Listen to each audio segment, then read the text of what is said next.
أعوذ بالله من الشيطان الرجيم. بسم الله الرحمن الرحيم. الحمد لله رب العالمين الرحمن الرحيم مالك يوم الدين إياك نعبد وإياك نستعين اهدنا الصراط المستقيم صراط الذين أنعمت عليهم غير المغضوب عليهم ولا الضالين آمين. صدق اللہ العظیم.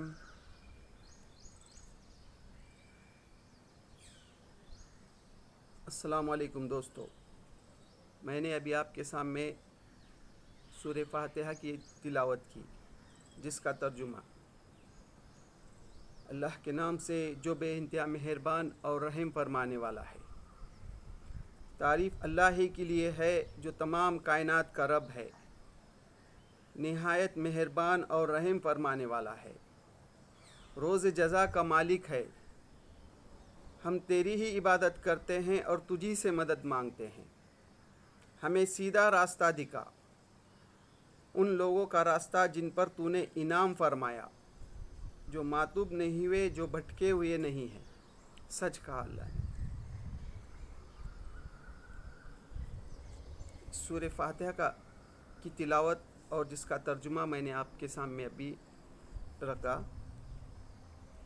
سورہ فاتحہ جو ہے مکی صورت ہے اور مکے کے ابتدائی دور میں نازل ہوئی ہے.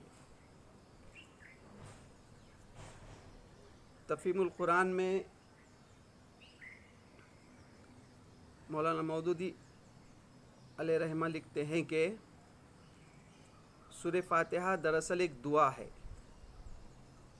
جو اللہ تعالیٰ اپنے بندوں کو سکھاتا ہے. ہم جب قرآن مجید کو کھولتے ہیں تو سب سے پہلے ہم کو جو صورت نظر آتی ہے وہ سورہ فاتحہ، جس میں ہم اللہ سے دعا مانگتے ہیں. اور فی ظلال القرآن میں سید قطب شہید لکھتے ہیں کہ ہم جو ہے روزانہ اس کو کم سے کم دن میں 17 بار جو ہے اس سورہ فاتحہ کی تلاوت کرتے ہیں، کیونکہ جب تک ہم سورہ فاتحہ کی نماز میں جب تک تلاوت نہیں کرتے تب تک نماز مکمل نہیں ہوتی. اور جو ہے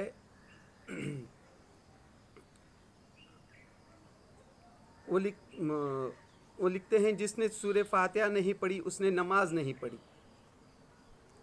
تو اس طرح جو ہے ہم روزانہ 17 بار فرض نماز میں، اگر نفل اور سنتوں کو لیے تو وہ اور زیادہ ہے. تو اس طرح اللہ تعالیٰ جو ہے اپنے بندوں کو بتاتا ہے کہ کس طرح سے مجھ سے دعا کرو، مجھ سے مانگو. پھر اللہ تعالیٰ جو ہے جب بندہ دعا کرتا ہے تو جواب میں اللہ تعالیٰ جو ہے یہ پورا قرآن مجید رکھ دیتا ہے. یہ ہے سیدھا راستہ. تو آئیے ہم اس کی ایک ایک آیت پر اب غور کرتے ہیں. اللہ کے نام سے جو بے انتہا مہربان اور رحم فرمانے والا ہے. یہاں جو ہے جو تعلیمات ہے بسم اللہ الرحمن الرحیم سے، تو ہم جو بھی کام شروع کریں تو سب سے پہلے بسم اللہ الرحمن الرحیم سے شروع کریں. یہ قرآن مجید ہم کو تعلیم دیتا ہے. تعریف اللہ ہی کے لیے ہے جو تمام کائنات کا رب ہے.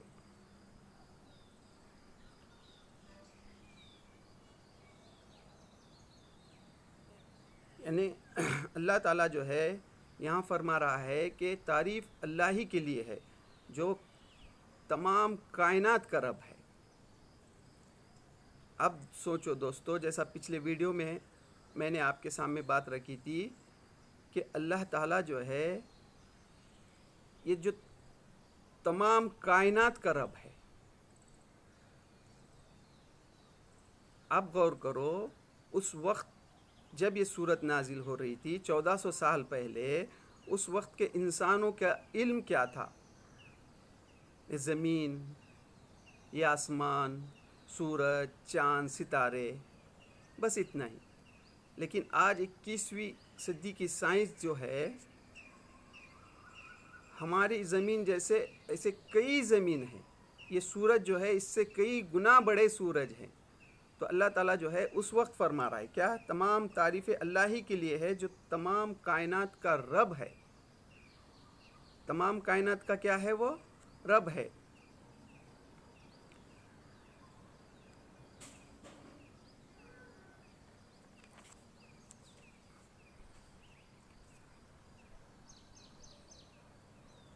اور جو ہے دوستو، تدبر قرآن جو مولانا امین الحسن اصلاحی نے لکھی ہے کی تفسیر ہے، اس میں مولانا امین الحسن اصلاحی نے جو ہے نا الحمدللہ کا جو ترجمہ کیا ہے، شکر سے کیا ہے. اکثر مفسرین نے، جیسا کہ مولانا مودودی نے کیا کیا ہے، تمام تعریف اللہ ہی کے لیے ہے، جبکہ بہت سے مفسرین نے یہ کیا ہے. اور تدبر قرآن میں شکر اللہ کا اس سے کیا ہے. پھر شکر مانتے ہوئے آگے کیا فرما رہے ہیں؟ جو تمام کائنات کا رب ہے. فی ظلال القرآن میں جو ہے سید قطب شہید جو ہے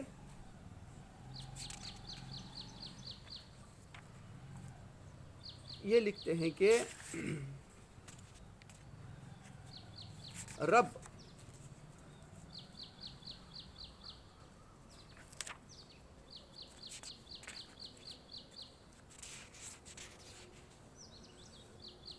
سورہ توبہ کی 31ویں آیت کا انہوں نے یہاں پر ترجمہ لکھا ہے.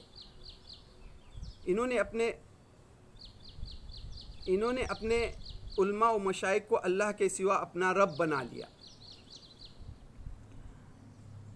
فی ظلال القرآن میں سید قطب شہید سورہ توبہ کی 31ویں آیت یہاں پر لکھتے ہیں. اللہ کے رسول صلی اللہ علیہ وسلم کے پاس جو ہے ایک صحابی رسول عیسائی سے جو اللہ کے رسول صلی اللہ علیہ وسلم پہ ایمان لائے تھے، عدی بن حاتم رضی اللہ تعالیٰ عنہ، اللہ کے رسول صلی اللہ علیہ وسلم پاس آئے اور فرمایا کہ اے اللہ کے رسول، ہم نے کب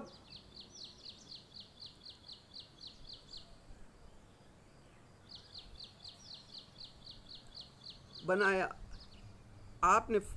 انہوں نے پوچھا کہ اے اللہ کے رسول، ہم نے کب اپنے علماء و مشائخ کو رب بنایا اور ان کی عبادت کی؟ آپ صلی اللہ علیہ وسلم نے فرمایا، کیا ایسا نہیں ہوا کہ جس چیز کو انہوں نے حلال کیا ہے اسے تم نے حلال سمجھا، اور جس چیز کو حرام کیا ہے اسے حرام سمجھا؟ انہوں نے کہا ہاں. آپ نے فرمایا یہی ان کی عبادت ہے. افسوس آج بہت سے دیندار مسلمان بھی یہی روشنی اختیار کر رہے ہیں. انہوں نے کتاب اللہ و سنت رسول اللہ کے بجائے اپنے علماء و مشائخ کی فرمانبرداری سمجھ لیا اور دین سے بیگانہ بے دین ہو گئے. ہاں دوستو،